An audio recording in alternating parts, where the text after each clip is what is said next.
ভুৱা পঞ্জীয়নেৰে চলাইছিল 3খন বাহন। এটা নম্বৰৰ বিপৰীতে 3খন ডাম্পাৰ। পৰিবহণ বিভাগৰ অভিযানত ভয়ংকৰ জালিয়াতি। পঞ্জীয়ন নম্বৰ এটাই কিন্তু চলাইছিল 3খনকৈ ডাম্পাৰ। এখন ট্ৰেক্টৰৰ পঞ্জীয়নকৃত নম্বৰ লগাই জালিয়াতিৰে চলাইছিল 3খন ডাম্পাৰ। কামৰূপ মহানগৰ জিলা পৰিবহণ বিভাগৰ অভিযানত পোহৰলৈ আহিছে এই ভয়ংকৰ জালিয়াতি।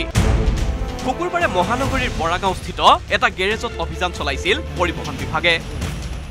এখন বাহনৰ নম্বৰ প্লেট লগাই 3খনকৈ ডাম্পাৰ চলাইছিলে হৰিজন মাৰ্কেটিং এজেঞ্চি নামৰ এটা এজেঞ্চিয়ে, আৰু যিটো এজেঞ্চিৰ স্বত্বাধিকাৰী হৈছে অশোক আগৰৱালা নামৰ এগৰাকী লোক। মোৰ পিছফালে যিখন ডাম্পাৰ আছে এই নাম্বাৰটো হৈছে AS01 HC2505।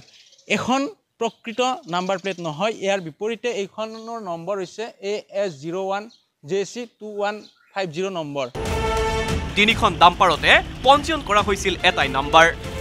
AS01 HC2505 নম্বৰেৰে চলাইছিল ডাম্পাৰ 3খন।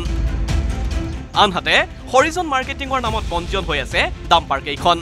হৰিজন মাৰ্কেটিঙৰ স্বত্বাধিকাৰী অশোক আগৰৱালা। বৰাগাঁৱত অশোক আগৰৱালাৰ আছে মহিন্দ্ৰা শ্বৰুম। কেৱল ডাম্পাৰেই নহয়, গেৰেজত থকা আন 5খন বাহনতো ধৰা পৰিছে জালিয়াতি।